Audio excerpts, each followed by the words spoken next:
नदी था। उस नदी में एक मगरमच्छ हमेशा घूमता रहता था। उधर पानी पीने आई हुई हर एक जानवर को वो मगरमच्छ पानी में खींच लेता था। आगे आगे उस मगरमच्छ के बारे में जानकर उधर कोई भी नहीं आता था। तब से वो मगरमच्छ कोई मेरे हाथों में आ जाए और मेरा भोजन बन जाए करके राह देखता था। एक दिन ये सब ना जानते हुए एक हिरन नदी के पास आकर धीरे से पानी पीने लगी। दूर से ही हिरन को देख मगरमच्छ उसे किसी भी तरह खाने का निर्णय करके पानी में जाकर धीरे से हिरन के पास आकर एकदम से उसके पैर को जकड़ लिया। हिरन के लिए ये अनहोनी होने के कारण ना कुछ समझते हुए तुरंत रोना या चिल्लाना छोड़कर हंसने लगी। पागल हिरन, मरते हुए क्यों हंस रहे हो? बोला मगरमच्छ ने।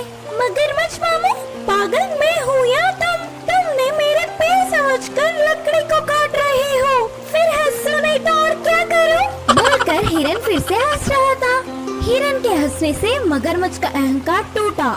उसने लकड़ी को ही पकड़ा होगा करके भ्रम में हिरन के पैर को छोड़ दिया। किनारे पहुंचकर हिरन करके सांस लेके उधर से भाग निकली।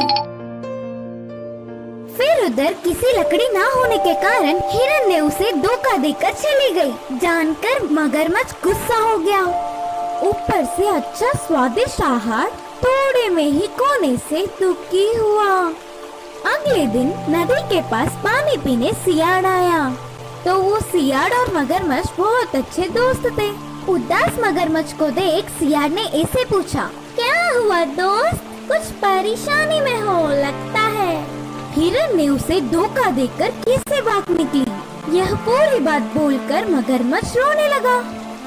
अरे रे, ऐसा हुआ है तो तुम्हारा दुखी होना ठीक ही है, लेकिन तुम्हारा दोस्त मैं हूँ। अरे भूल गया क्या?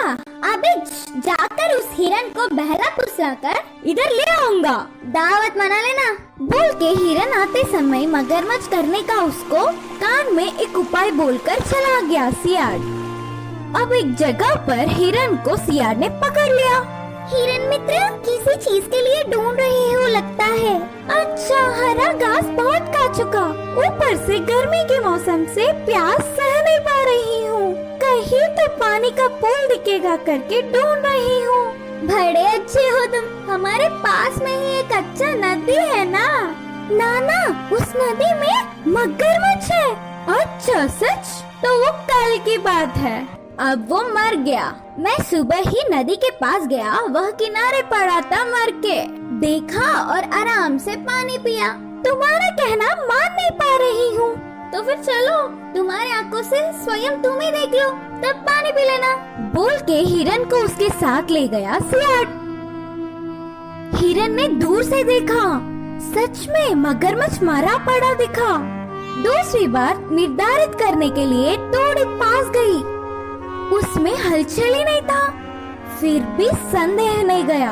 हिरन ने उसकी बुद्धि का उपयोग कर कहा, अगर मगरमच्छ मरता तो उसके मुंह से उफ उफ करके आवाज निकलती है ना। हिरन को मनवाने के लिए मगरमच्छ उफ उफ उफ उफ उफ करके आवाज निकलने लगा। तुरंत हिरन दूर भाग के कहा कि रोको तुम्हारा नाटक, मरने वाला कोई भी जानवर आवाज करता है क्या? मेरे बातों को दूसरी बार मान गया। इस मगरमच्छ की नादानता को देख सच में हंसी आ रही है। इस बार भी मेरी बुद्धि से किसी भी तरह बच गई। अब से मुझे बहुत सतर्क रहना चाहिए। बोल के तुरंत उधर से भाग निकली। इससे मगरमच्छ सियाड़ एक दूसरों को ही देखते रह गए। इस कहानी की सीख यह है कि उस हिरन की तरह हमें भी थोड़ी सी बुद्धि दिखाकर कितनी बड़ी मुसीबत से भी